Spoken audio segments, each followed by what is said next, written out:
تاسو پښتانه واورئ ټول عمر بزئ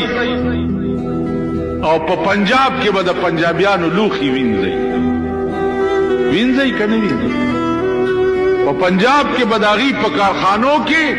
جارو وهئ په کراچۍ کې به د سیټانو په بنګلو کې څوکیداري کوئ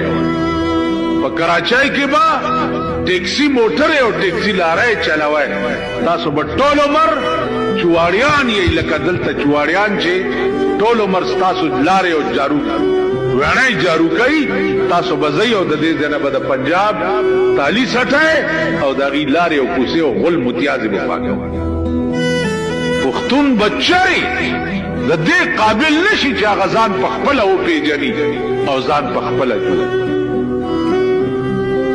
کابل هم یو قوم دی وګوره ځان یې داسې جوړ کړی دی چې تر څو د ده د مرزا حکومت نه وي ته خو یې بوځه کابل نن ستاسو ضمیر نشته ستاسو دین نشته ستاسو ایمان نشته ستاسو غیرت نشته زمونږ څه کار دی وروره زه خو یو سړی ما نن یم سبا به مړ شم خو نن قوم د تباهۍ او د هلاکت په پلیټ فارم ولاړ